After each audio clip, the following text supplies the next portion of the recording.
Hello, welcome to another Stigma-Free Learning Live Monday. I am the host of this live event, Samara Liberman, and hello, happy to have you here. Happy to be back recording on another Monday. We're getting more consistent. We're back at it. So I got a lot of energy, lots of momentum, lots of coffee. Thank you for being here. Thank you for joining me on another Stigma-Free Monday.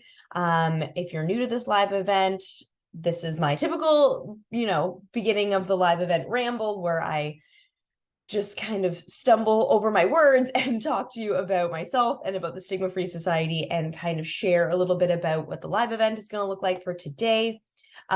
So let's dive right in. As I mentioned, my name is Samara, and the gender pronouns that I use are she and her. I am the programs manager for the Stigma-Free Society.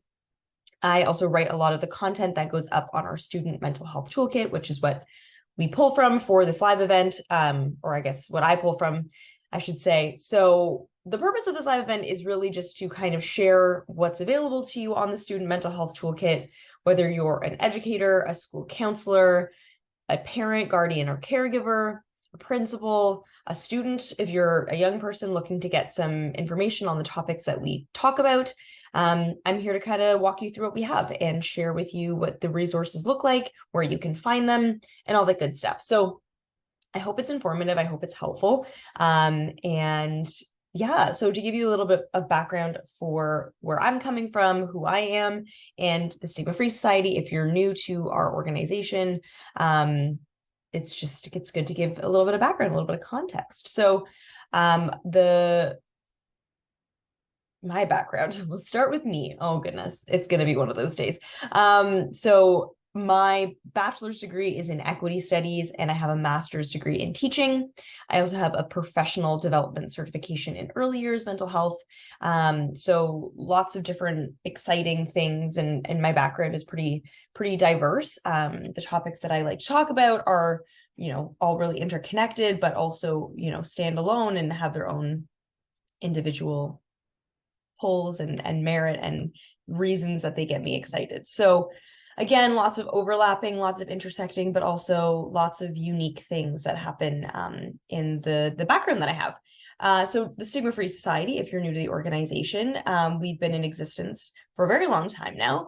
And the purpose of the organization is to look at and talk about stigma of all kinds, but we focus specifically on the stigma around mental health and mental illness. That's kind of where we pull from. That's kind of where our knowledge base is.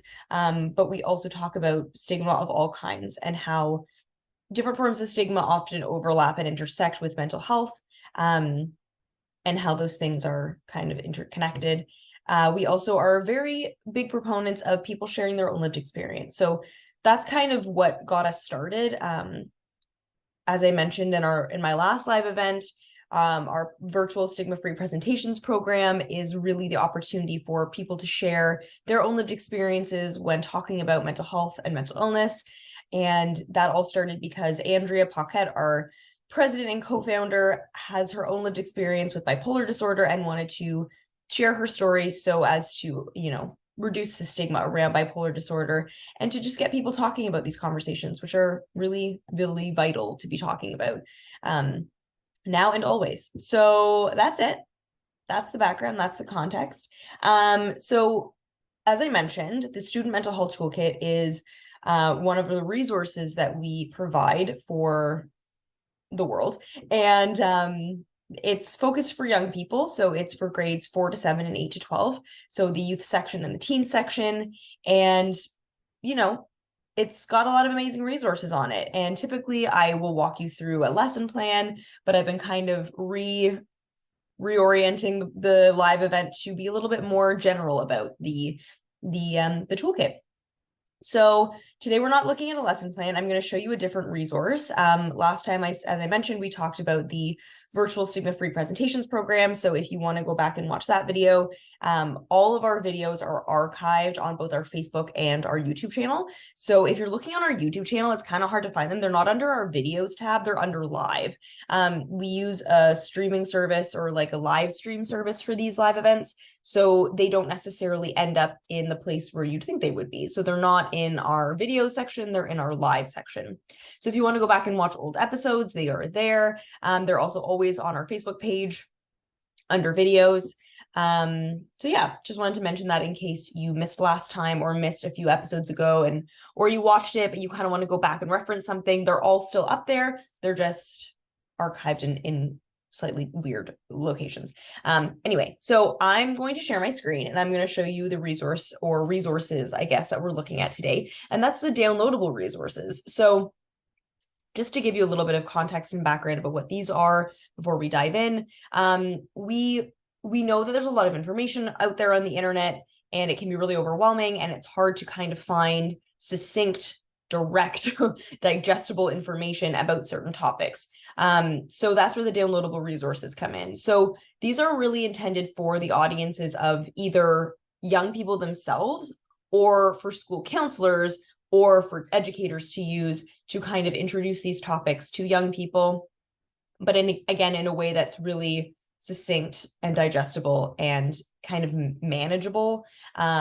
These are really big topics and they are really complex, but we wanted to kind of find a way to synthesize all of that information, make them really approachable, make it really easy to find. So that's what the DRs are. And we have a lot of them. And we're always adding new content to this section of the toolkit.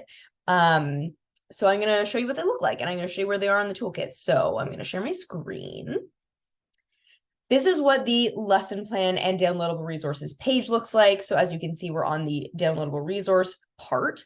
So I'm going to just read you the description. So you again have a little bit more information. On this page, you will find downloadable resources that are useful for educators and youth as they share valuable information about mental wellness. The more we learn about mental health, the better our community will be. These resources provide digestible information about stigma and practical tips for supporting your mental health and well-being. All the downloadable resources have an engaging version in color and a black and white version that is printable for your convenience. So with all of our resources, we always have a black and white version that is, easier to print, cheaper to print also if you're an educator. I know how expensive colored ink can be. You don't need that. You can use the black and white version. But we also have one that's colored, so it's a little bit more engaging, a little bit more exciting.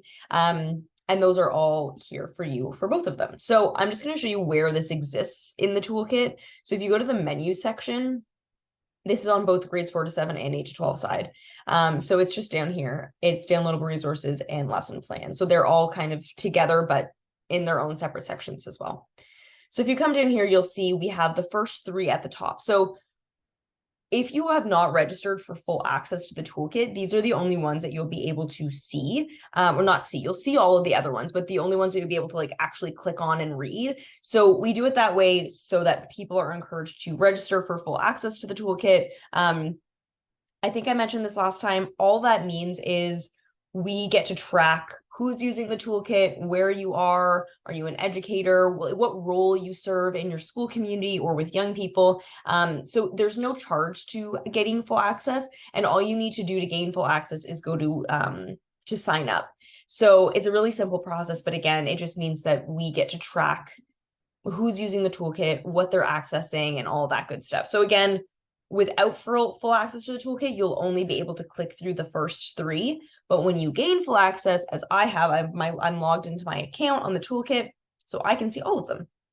So when you click through here, look at more, you'll see we have a lot. So as I scroll down, lots and lots and lots of downloadable resources. And they're not just about, mental health and mental wellness. Like I said, a lot of them have that perspective, but they cover a really wide range of topics. So I'm gonna show you what the topics are, and then I'm gonna walk you through what a few of them actually look like, so you can see what they are. And I'll also talk to you about how you can kind of use these with young people. So we have one on how to deal with loneliness, how to practice nonviolent communication. So not just about mental health and mental illness, or stigma, but also about like communicating.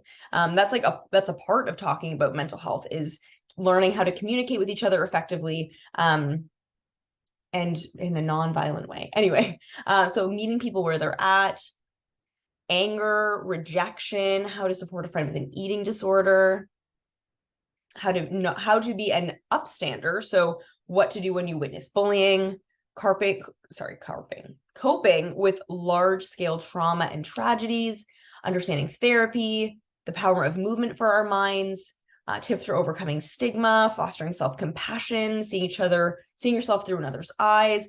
So lots of really exciting and interesting topics for you to sift through, for young people to sift through. And yeah, we really like to cover a wide range of things here. We know that it's important to engage with very different and unique topics. So lots to look at, lots to explore and investigate. So I'm just going to open up a few of them and show you what they look like. So as when you kind of put your cursor over one of them, you'll see it flips over here, and then you'll have the printable black and white version here. And then this is the color version. So I'm going to click on the color version. So I'm a little bit sniffly today. So if I'm sounding a little congested or I go a lot, I sincerely apologize. So this is what they look like. As you'll see, the topic and the title is at the top of the page. And then we go into kind of a bit of context, a little bit of background, some education about the topic. So when we're lonely, it can be difficult to cope with our emotions and to find ways to feel connected again. So kids and teens have been struggling with loneliness more since the pandemic in 2022, studies show. And the main concern among people is loneliness, among young people is loneliness. So 69% of teens report feeling lonely sometimes or often, and 59% said that they didn't have anyone to talk to sometimes or often. So again, giving some information, giving a bit of background about why that this topic is important to talk about, some statistics about the prevalence of loneliness.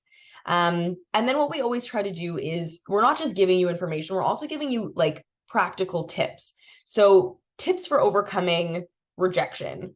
So taking the opportunity to do things you enjoy, doing a social media detox, being gentle on yourself, practicing mindfulness, considering why you're feeling lonely, appreciating your current relationships, and then a little summary at the bottom. So again, lots of practical tips, but then also lots of information. So we had how to practice nonviolent communication, meeting people where they're at, tips for dealing with anger, how to handle rejection, supporting a friend with an eating disorder. So I'm going to go through the therapy one with you as well, because I think this one's really cool. So there are many different ways to cope with our mental health and our mental health challenges or mental illness. One of those ways is through therapy.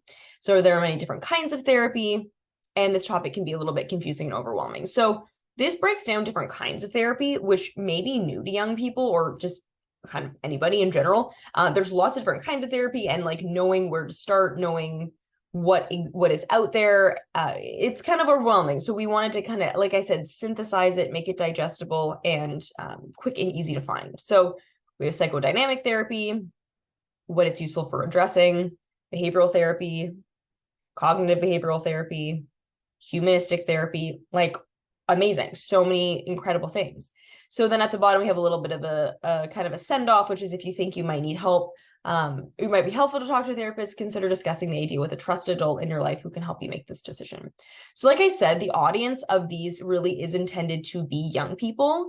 But if you're a school counselor or an educator and you want to talk about these conversations with young people, but don't really know how, this is a phenomenal entry point to bringing up these topics. So like, let's say you want to talk about an eating disorder, but you don't really know how to start that conversation with someone in your class, or as a school counselor, you want to just kind of like give a resource to a young person. Like, we understand that you're really busy and we want to make this as easy for you as possible. And we want to make sure that your time is being used effectively and that you have these quick, easy to disseminate pieces of information. So again, if you want to kind of learn a little bit more about how to talk about these conversations with young people, these are a really great place to start.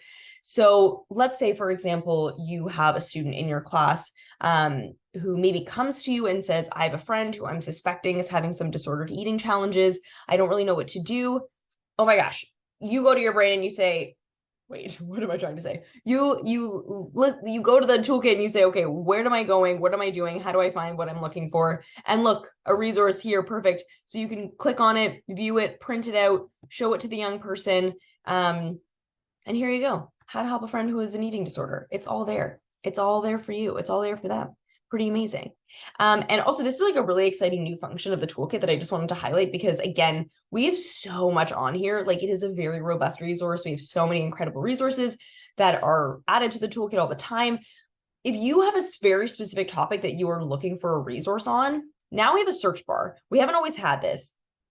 Okay, that's a little bit funny that sweet potato chili came up. It's just like what I've searched recently. But again, like I was going through the toolkit and looking for a resource on depression. So if you type the word depression and search, look at all that. So many resources. So you have a printable, downloadable resource on depression, the colorful one. I'm talking about mental illness. So anything that talks about depression or talks about whatever topic you look at or you're looking for, you'll find here now. And it makes it so easy. Like look at how many topics or like how many resources that we have that talk about depression. So if it's referenced in the resource, you'll find it here through the search bar function. Anyway, that's very new to our toolkit, and it's a very exciting way for information to be found a lot easier. So that's kind of the summary of the downloadable resources. Again, they're really intended to just be quick, digestible, easy bits of information so that you don't have to hunt for like a bunch of different things. We've done the research for you. It's all there and it's all clear and it's all practical and informational and engaging. So we really hope that you use these. We just, they're great. We think they're great. I think they're great. Anyway, so I hope you found this helpful. That's another section of the toolkit that I find is really, really usable. And I really hope that you as an educator, or, also parents, you can use this too. Like, this is also a really great way. Like, if you, again, don't know how to have this conversation with your child or your teen, you can use these. Like, it's for everyone. So if you're a parent and you want to gain full access to the toolkit to get all these downloadable resources right at your disposal, you can have that. We will grant you full access. It's not just for teachers. It's not just for educators. It's not just for school counselors. It's for parents too. Parents, guardians, caregivers, whoever has a stake in this child's life and mental health and wants them to succeed. Anyway, I'm done rambling now. That's it. That's it for me. A bit of a shorter one today, but I just wanted to walk you through the DRs and show you where they are on the toolkit. A little bit of a fun little feature on the search bar function. And yeah, that's it for me. Thank you for joining me. I hope you found this helpful. If you want to learn more about Stigma-Free, we have our main Stigma-Free Society website. We also are on social media. Like I said, you can find old videos of these old live events. Oh my goodness. They're archived on our YouTube and on our Facebook page. If you ever want to reach out to me with any questions, I'm available. I'm reachable. Leave me a comment. I'll shoot you an email. Shoot me my email. Anyway, we're reachable. I hope you have a great rest of your week, and I'll see you in 2 weeks for another live event. Take care.